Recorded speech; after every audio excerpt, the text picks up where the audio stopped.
What's up? So we're back with another video. So in this video, I want to talk about do's and don'ts, a couple small, Facebook hacks that if you utilize these, you can really see massive results over time. So I'm gonna go into a few of them, and you definitely want to take notes on these. The first one that I want to go into is how you record your videos. You want to always have your visuals in a portrait view like this. So you always want to record like this, whether it's a Facebook Live or it's a video that you recorded on your phone and you uploaded it back to Facebook or whatever. You always want to record it like this as opposed to this. When you record it straight up and down, that's when you get the black bars, the ugly black bars as they call them, and it it kind of takes away from the complete visual that you're trying to provide to your audience. So with pictures as well, I might definitely recommend the portrait view. So that's something to keep in mind. Another hack. When people engage with you, when people take the time to engage with you, liking something, especially commenting something, you always want to respond back. You always want to respond back to every single comment, no matter what. Even if you're just sending an emoji back, a smile, whatever, it's great to acknowledge the people that are taking the time to engage on your profile. And more importantly, that's going to help your edge rank.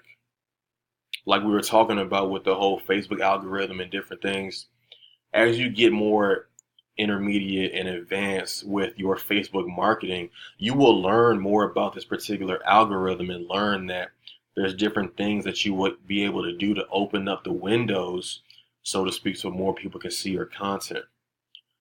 Example, a good example, I actually have a video that I did 2 weeks ago. Yeah, about 2 weeks ago, live video. I was really just pouring my heart out, just giving, content just straight from my heart. And it probably has about roughly 170 likes, about 2,000 views. And it's cool. It's definitely something that I'm excited about. But the thing about it is, like I was saying at the beginning, I was telling people what to do. I was telling people, hey, as you get on, put hashtag replay if you're catching the replay. If you're watching this live, then put, an emoji saying that, hey, I'm watching this live. And as I was going through giving value, I was giving call to actions indirectly as well. Telling them, hey, listen, if you're getting some value, share this out. If you're getting some value, tag a friend.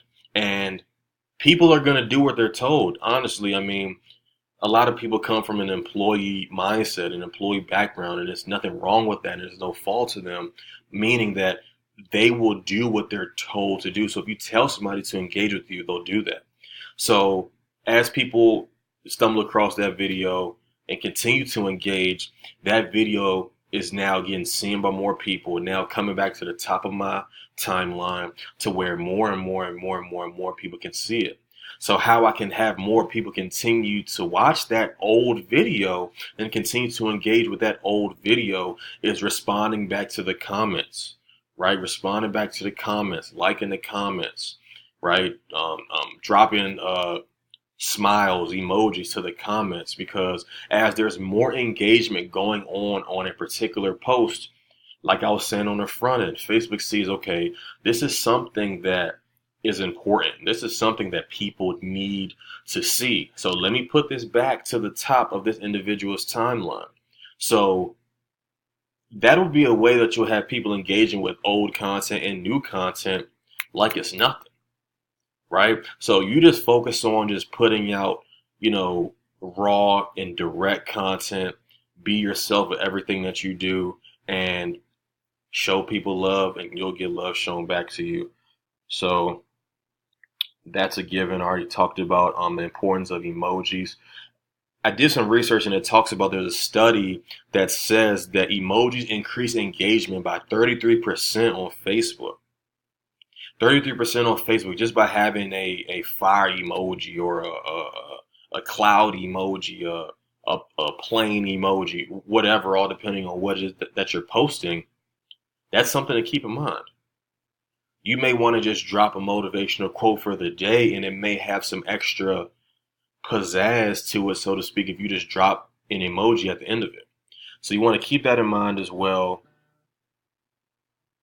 You want to keep that in mind as well. And also, as you're speaking with people in your inbox, right? As you're building relationships, making new friends on here, it is very important that you utilize the Facebook Messenger tool. You want to utilize the Facebook Messenger tool because, again, people will buy from people that they know, like, and trust. So if somebody is watching your live videos, they see your face, they hear your voice, right? They also, can resonate with your content because you're showing them a little bit about yourself. You're showing them a little bit about your business, right? And then now it's time to engage with that person in the inbox, and you go the extra mile and just send a voice message as opposed to typing a message out. That will show that you're a confident person and will help you create stronger connections faster. So if you're really on here looking to build connections, you're really on here to become somebody that's dominant in your niche, you'll have to become somebody that's liked. And you'll easily become somebody that's liked just by going the extra mile. So in this particular example, pick the phone up and just record your voice message as opposed to typing it out. And I know for me, it's actually easier doing it that way because as time goes on, you'll have so many messages, so many people to reply to. You'll find it easier to just hold the record button and record as opposed to just typing out each and every message. So that's something that you want to think about as well. And you never want to sneak diss for attention, right? You see a lot of marketers. It's mostly in the network marketing space, but I mean, quite frankly, we've been seeing it a lot in all kinds of niches where people tend to make like controversial posts or talk down on people or try to make somebody feel less than just to stir up some controversy, stir up some things online so people can say, oh, what's going on over here? And then, go look at their timeline. That will get you engagement. There's a ton of marketers that I know personally that use that particular method, and that will get you engagement.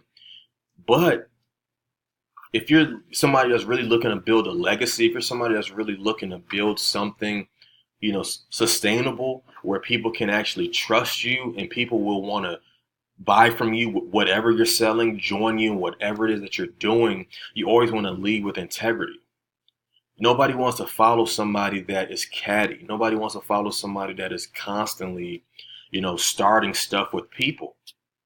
So you want to keep that in mind. I can't tell you what to do, but that is my recommendation. And also when you're dealing with things, whether it's your family, your spouse, whatever, I repeat, do not vent on your timeline because the fact of the matter is half of your following don't care and the other half of your following are glad that it's you, right? So if you feel the need to vent, if there's something going on in your business, something going on in, your life as a whole, take the time out to vent to your significant other. If you don't have one, vent to your journal, right? Write out whatever it is that you got going on and then keep it moving. Because I've blocked and unfollowed so many people that complain, so many people that nag, so many people that that are just downright negative because I can't have that energy in my environment, and my Facebook timeline is my environment. And like I always say, you need to make sure that you are guarding your energy, guarding your space, guarding your environment, protecting your energy at all costs, right? So if you don't want to see people, you know, um, if you don't want to see people venting and different things like that, then you don't need to do that. So keep that in mind as well. Never refer to anybody as your competition. There's no competition. The moment that you realize that there is no competition, I am the dominant person in my niche. I am the one. There's nobody better, and it's not even coming from a cocky place. It's just coming from 100% confident place. Once you understand that there's nobody doing it at the level that I'm doing it, you'll stop, comparing yourself to other people. You'll stop looking at other people, say, hey, listen, what are these guys doing? What are these guys doing? Whatever. You will stop doing all of that. So just something to keep in mind. Just a few things to keep in mind. Just had a few notes that I'm referring back to. Also, something that was on my mind was your Facebook friend requests. So as you start to build this thing and start to get more people that want to add you as a friend and want to be on your friends list, I personally take the time to filter who I decide to accept and who I don't. Right?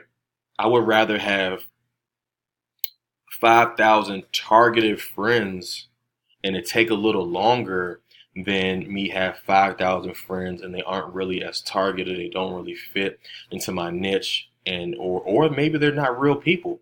Because you'll learn that a lot of pages are catfish pages. A lot of pages have fake profile pictures. A lot of pages are really people that have ill will against you, or selling booty, or you name it. Like, it's so much crazy stuff that goes on Facebook that you really have to filter it out. So, like I said, you want your following to be as targeted as possible. So, I normally take the time to, if I'm looking at my friend request tab, I take the time to look at people. Look at their name. I don't really something I do. I don't really add people that have like nicknames and all that. Look at their name, if it's their real name or if it's their brand name. If they have a nice profile picture, if they have a nice cover photo, everything that I said that you need to have so people want to add you, take a look to see what it is that they do and if there's anything that we relate on. And then I will add that person as a friend. This thing is real strategic. Like, the moment that it clicks in your head and you decide, hey, I'm going to get real strategic with this thing, that is when you will start to have massive, massive, massive results.